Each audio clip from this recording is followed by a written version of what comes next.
leyendo juntos en el primer versículo. Dice: hermanos míos, la fe que tienen en nuestro glorioso Señor Jesucristo no debe de dar lugar a favoritismo. Supongamos que en el lugar donde se reúnen entra un hombre con anillo de oro y ropa elegante, y entra también un pobre desamparado. Si atienden bien al que lleva ropa elegante y le dice: siéntense usted aquí, en este lugar cómodo, pero al pobre le dice: quédate ahí de pie, o siéntate en el suelo ante mis pies, ¿acaso no hacen discriminación entre ustedes, juzgando con malas intenciones? Escuchen, mis queridos hermanos, ¿no ha escogido Dios a los que son pobres según el mundo para que sean ricos en fe y hereden el reino que prometió a quienes lo aman? Pero ustedes han menospreciado al pobre. ¿No son los ricos quienes los explotan y a ustedes y los arrastran ante los tribunales? ¿No son ellos los que blasfeman el buen nombre de aquel quien ustedes pertenecen? Hacen muy bien si de veras cumplen la ley suprema de la Escritura: ama a tu prójimo como a ti mismo. Pero si muestran algún favoritismo, pecan y son culpables, pues la misma ley los acusa de ser transgresores. Porque el que cumple con toda la ley pero falla en un solo punto, ya es culpable de haberla quebrantado toda. Pues el que dijo: no cometas adulterio, también dijo: no mates. Si no cometes adulterio pero matas, ya has violado la ley. Hablen y pórtense como quienes han de ser juzgados por la ley que nos da libertad, porque habrá un juicio sin compasión para que él actúe sin compasión. La compasión triunfa en el juicio. 14. Hermanos míos, ¿de qué sirve a uno alegar que tiene fe si no tiene obras? ¿Acaso podrá salvarlo esa fe? Supongamos que un hermano o hermana no tiene con qué vestirse y carecen del alimento diario, y uno de ustedes les dice: que les vaya bien, abríguense y coman hasta saciarse, pero no les da lo necesario para el cuerpo. ¿De qué servirá eso? Así también la fe por sí sola, si no tiene obras, está muerta. Sin embargo, alguien dirá: tú tienes fe y yo tengo obras. Pues bien, muéstrame tu fe sin las obras y yo te mostraré la fe por mis obras. Tú crees que hay un solo Dios, magnífico, también los demonios lo creen y tiemblan. Qué tonto eres, ¿quieres convencerte de que la fe sin obras es estéril? ¿No fue declarado justo nuestro padre Abraham por lo que hizo cuando ofreció sobre el altar a su hijo Isaac? Ya lo ves, su fe y las obras actuaban conjuntamente, y su fe llegó a la perfección por las obras que hizo. Así se cumplió la escritura que dice: le creyó Abraham a Dios, y esto se le tomó en cuenta como justicia, y fue llamado amigo de Dios. Como pueden ver, a una persona se le declara justa por las obras y no por solo la fe. De igual manera, ¿no fue declarada justa por las obras una prostituta, Rahab, cuando hospedó a los espías y les ayudó a huir por otro camino? Pues como el cuerpo sin espíritu está muerto, así también la fe sin obra está muerta.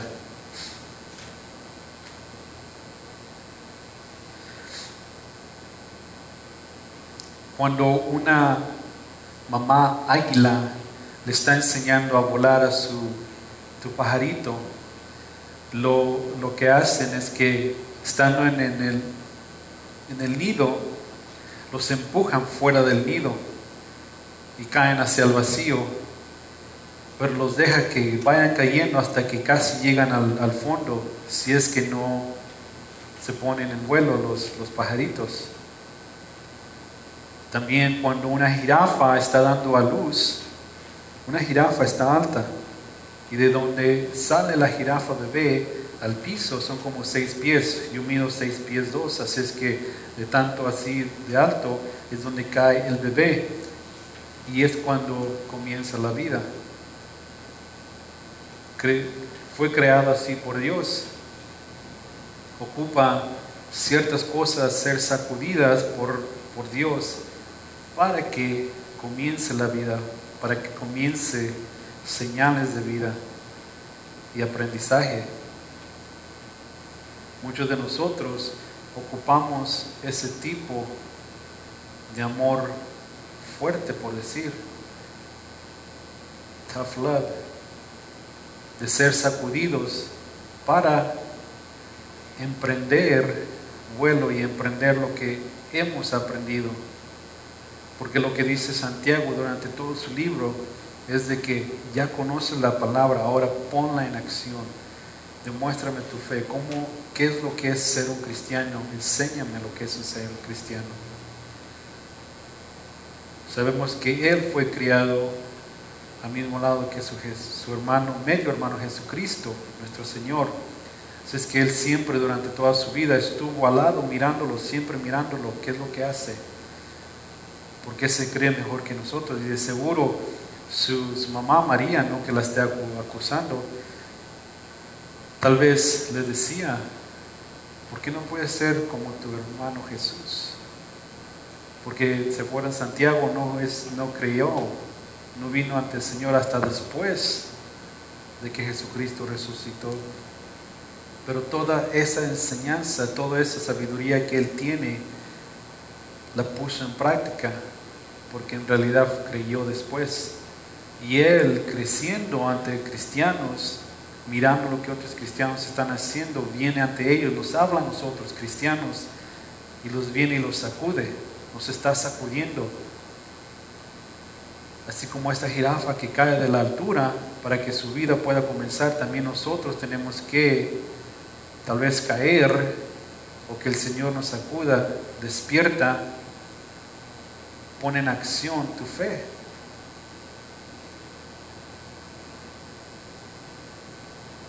En el trabajo no dudo que hemos compartido de que somos cristianos, o en la escuela, y mientras alguien habla de nosotros, tal vez se preguntan, ¿sabías que tal y tal es cristiano? Y si tenemos un mal testimonio, van a decir, pues eso es lo que según él dice o ella dice, pero no lo miro. Y sabemos que nomás están mirándonos a todos para ver cuándo vamos a tropezar. Y decirnos, ¿ves, hipócrita? Tú que te crees cristiano. Y he mencionado también que Él habla mucho de la lengua. Después en el próximo capítulo hablará mucho más de la lengua. Las palabras pueden empezar una guerra o traer paz. Las palabras de una mamá pueden calmar a un bebé que está inconsolable. También las palabras de una persona malvada pueden traer miedo.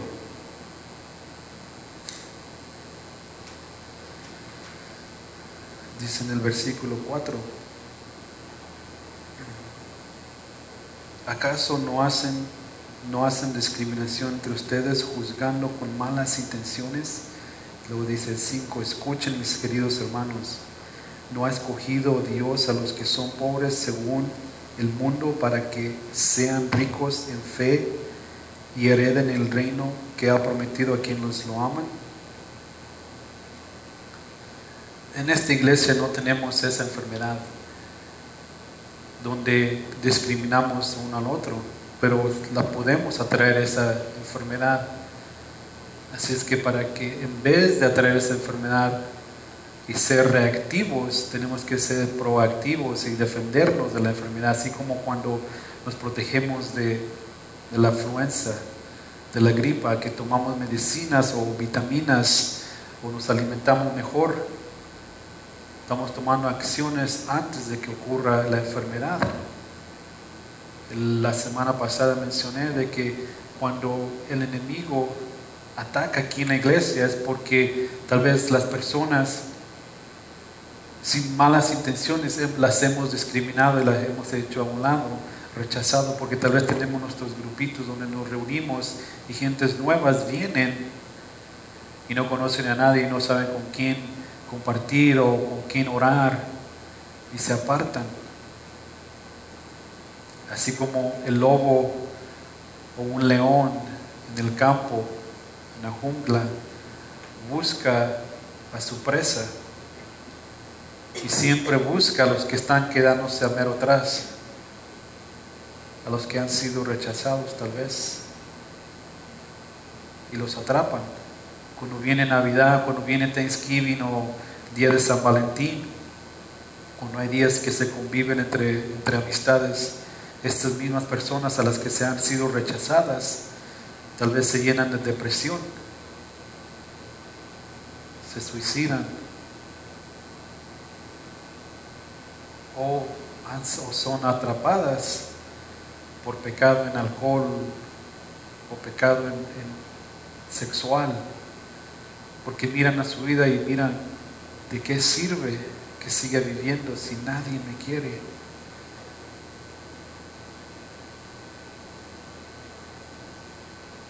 Es que estas personas, tal vez no intencionalmente, directamente las rechazamos, pero si las miramos, pues son nuevas y no las aceptamos o las recibimos de buena manera.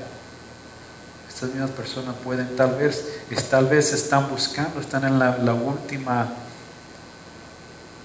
tal vez esperanza que tengan, el de venir a una iglesia.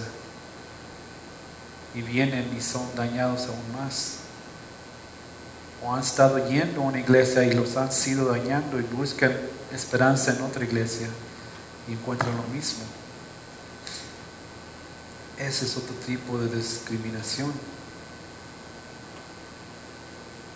Y entre nosotros también tal vez nos podemos discriminar por ciertas palabras que nos decimos o por ciertas acciones que hacemos.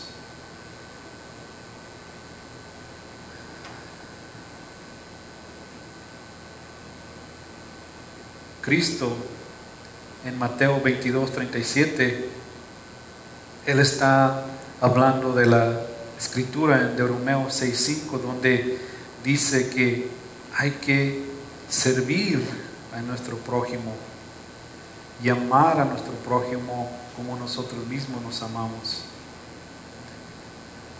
Yo no conozco a nadie, ni yo mismo soy así, que me odio a mí mismo. Tal vez no me gusten ciertas cosas de mi cuerpo, pero no me odio. Y dice, hay que amarlos a tu prójimo como te amas a ti mismo.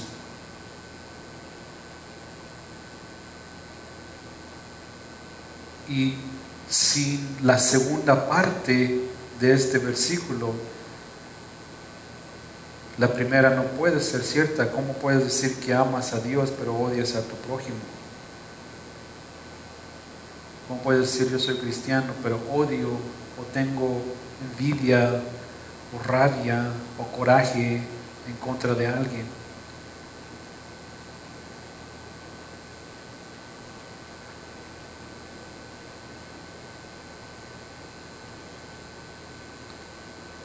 Versículo 6 dice: pero ustedes han menospreciado al pobre. ¿No son los ricos quienes lo explotan a ustedes y lo arrastran ante los tribunales? Dios simplemente no escoge a los pobres porque son pobres,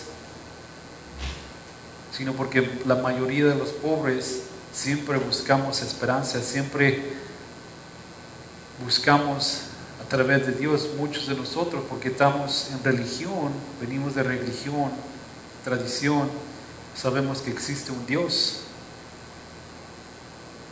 y buscamos a ese Dios. Y porque tenemos menos, siempre estamos en oración: Señor, tú sabes que no puedo pagar este bill. Señor, sabes que yo estoy enfermo y no puedo, lo que sea. No quiere decir que los que tengan más, el Señor rechaza. Pero lo que Él dice es de que buscan, el Señor mira al corazón, lo que está en el corazón. Escuché una conversación que estaban haciendo acerca de la ofrenda y el diezmo.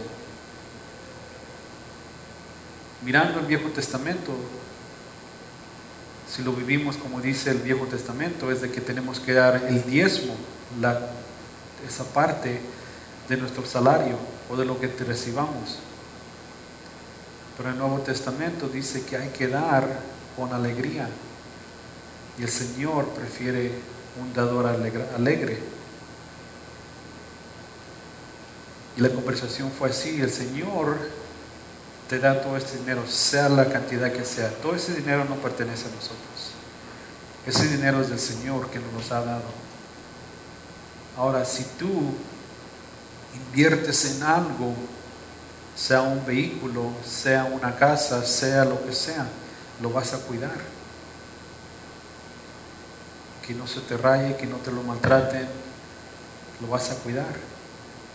Así es que si el Señor nos ha dado, nos ha dejado tener ese dinero, lo que sea la salud, lo que sea nuestro cuerpo, si en realidad miramos al Señor y decimos, ok, esto es tuyo, ¿qué quieres que haga con esto?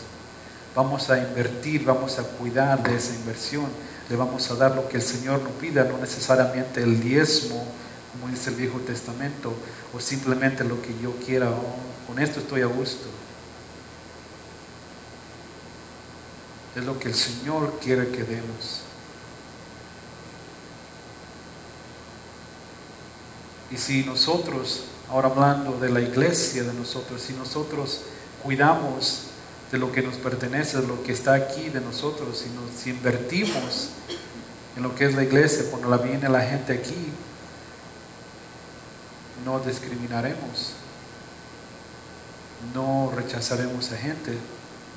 La semana pasada cubrimos en el libro de Hechos, donde a Pedro se le apareció el manto con los diferentes animales y Dios le dijo, mata y come. Pero él estaba con su mente basado en el Viejo Testamento y Dios le reveló, le abrió los ojos para decir, yo no discrimino a nadie. Lo que yo he hecho puro, nadie, ningún humano lo hace impuro. Así es que a través de ese testimonio, cuando fue a la casa de Cornelio, pudo también compartir con gente que los judíos estaban prohibidos juntarse, los gentiles que somos nosotros.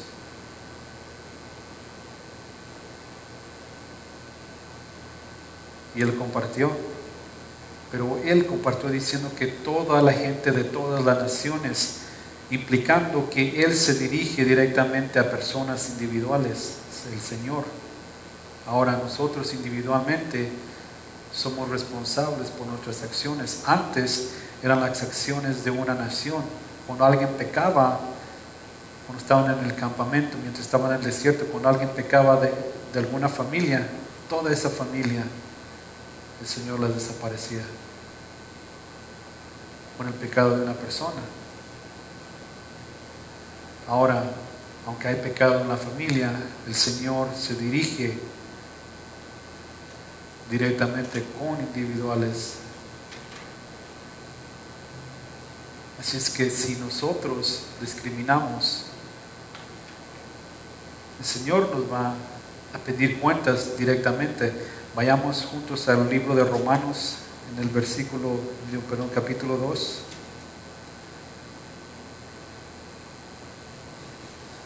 Romanos 2, comenzando en el versículo 5. Dice, pero por tu obstinación y por tu corazón empedernido, en otras palabras dice, por ser tan cabeza dura por cabezón. Sigues acumulando castigo contra ti mismo para que el día de la ira, cuando Dios revelará a su justo juicio, porque Dios pagará a cada uno según lo que merezca sus obras individualmente. Él dará vida eterna a los que perseverando en las buenas obras buscan gloria, honor e inmortalidad. Pero los que por egoísmo rechazan la verdad para aferrarse a la maldad recibirán el gran castigo de Dios. Habrá sufrimiento y angustia para todos los que hacen mal, los judíos primeramente y también los gentiles. Pero gloria, honor y paz para todos los que hacen el bien, los judíos primeramente y también los gentiles, porque con Dios no hay favoritismo. Todos los que han pecado sin conocer la ley también perecerán sin la ley, y todos los que han pecado conociendo la ley, por la ley serán juzgados, porque Dios no considera justos a los que oyen la ley, sino a los que la cumplen.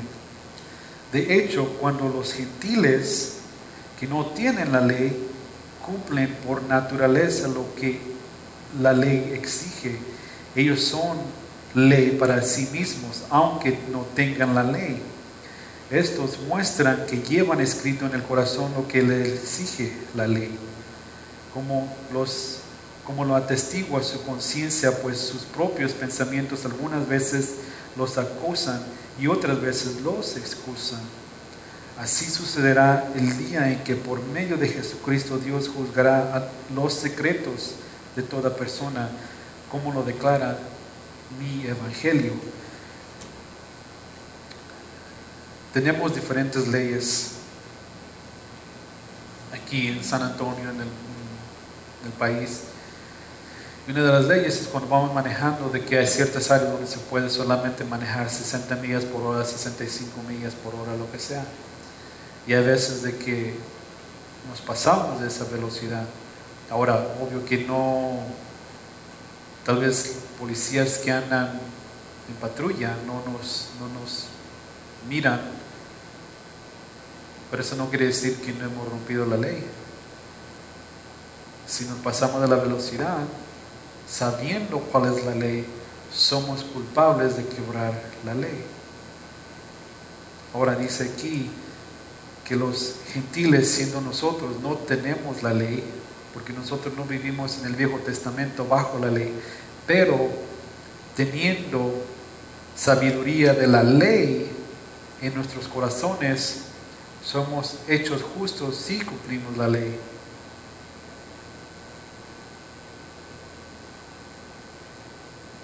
Si lo leen con más cuidado, parece un trabalenguas, porque habla de la ley. Si tú no tienes ley, pero tienes la ley en tu corazón, si no vives bajo la ley, pero vives haciendo lo que la ley hace, ese eres justo.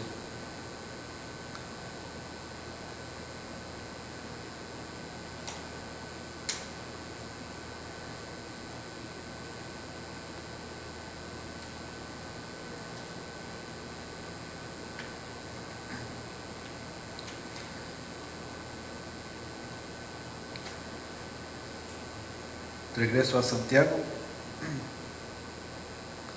Dice de nuevo en versículo 6: pero ustedes han menospreciado al pobre. ¿No son los ricos quienes lo explotan a ustedes y lo arrastran ante los tribunales?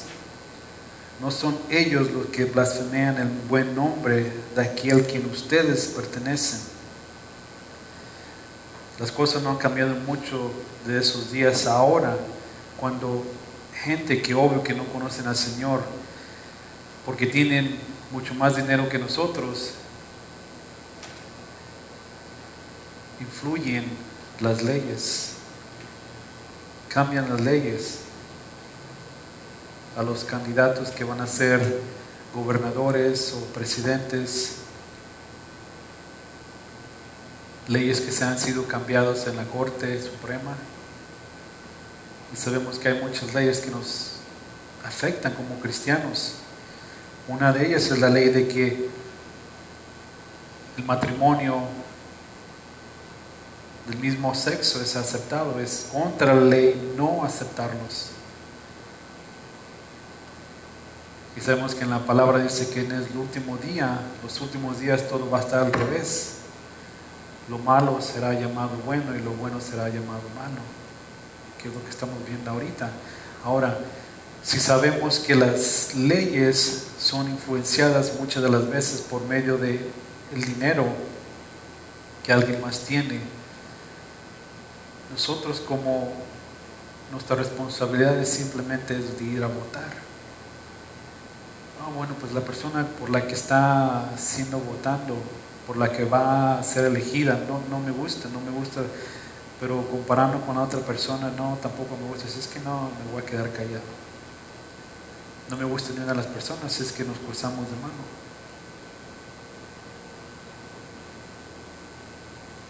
Y en estos días que es muy crítico, las siguientes elecciones que vienen, no nomás de presidencia, pero hay otras leyes que van a ocurrir en junio. Gente que va a ser elegida y otras leyes que quieran pasar. Si no nos ponemos al tanto de esas leyes, cuando pasen esas leyes nos vamos a sorprender. ¿Y de dónde vino esto? Y tal vez no estamos informados o mal informados, tal vez por las noticias que miramos o las personas que nos llegan a saber ciertas noticias. Pero es que nosotros como cristianos vivimos en como quien dice, en una bubble, en una esfera que pretendemos que todo está bien en esta esfera, que estamos protegidos.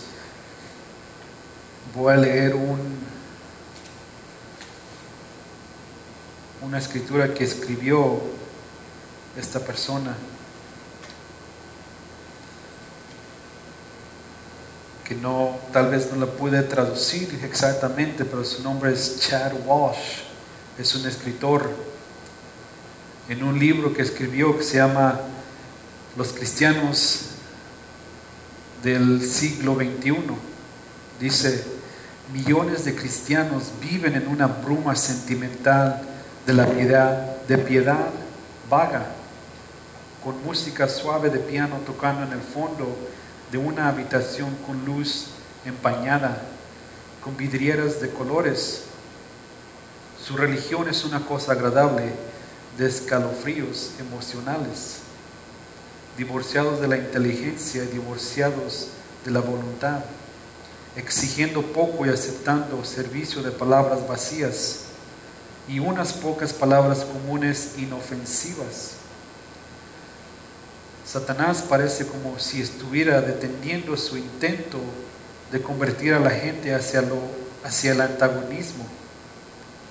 Después de todo, si una persona viaja lo suficientemente lejos de la cristianidad, siempre está en peligro de verlo en perspectiva y decidir que la cristianidad es verdad. Es mucho mejor para Satanás el vacunar a los cristianos con una dosis ligera de cristianismo, con el fin de protegerlos de la enfermedad real. Lo que está diciendo es de que vivimos en un tiempo donde, cuando tenemos la enfermedad de la influenza, de la gripa, que nos vacunamos con el virus, el mismo virus está en nuestro cuerpo, se es inyectado para protegernos y que nuestro cuerpo crea que no estamos enfermos. Si es que él dice que nos vacuna, Satanás nos vacuna con una dosis ligera del cristianismo y nos hace creer que todo está bien. El simplemente venir a la iglesia, el simplemente orar en silencio, ve a tu trabajo, regresa y es todo lo que tienes que hacer. Y se nos olvida de que de la misma manera estamos discriminando en contra de otras personas, que ocupa que nosotros pongamos nuestra fe en acción.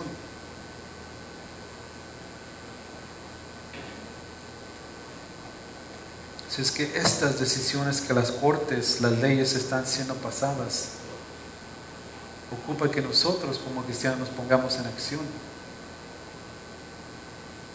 y no pensar que estamos en un cuarto, en una bruma, en un servicio donde simplemente venimos a que nos den cosquillas en las orejas,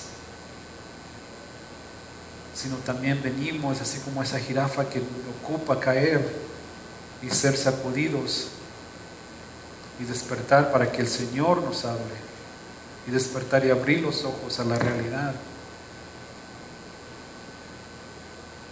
Santiago es directo, pero dice la verdad con amor.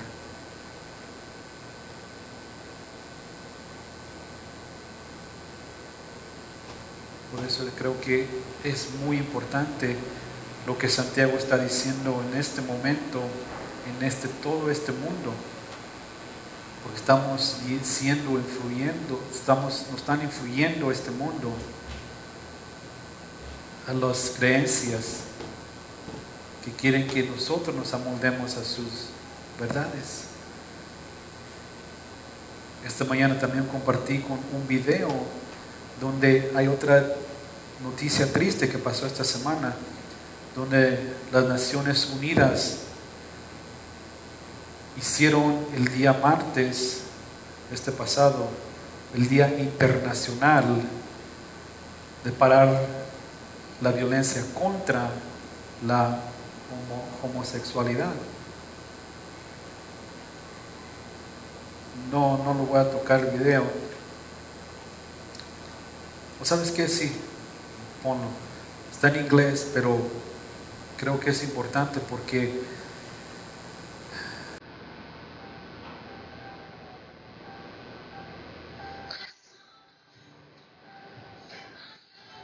muestra que si nosotros quedamos con las manos cruzadas, en realidad estamos discriminando a este mundo, a nuestras mismas personas, nuestros mismos hermanos en Cristo.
Ese último creo que dice: pongan un alto, un fin a la violencia contra la homosexualidad.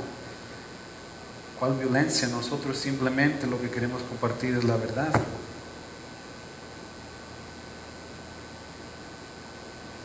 En el versículo 8, con esto voy a cerrar, dice: hacen muy bien si de veras cumplen la ley suprema de la Escritura: ama a tu prójimo como a ti mismo. Pero si muestran algún favoritismo, pecan y son culpables, pues la misma ley los acusa de ser transgresores, porque el que cumple con toda la ley pero falla en un solo punto, ya es culpable de haberla quebrado toda. Así es que si según cumplimos con la ley, pero fallamos de alguna manera u otra, somos culpables de la ley.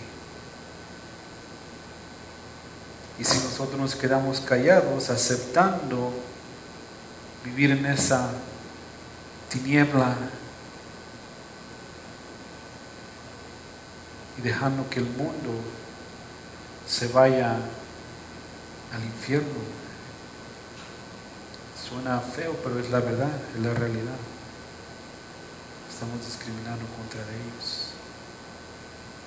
Oremos.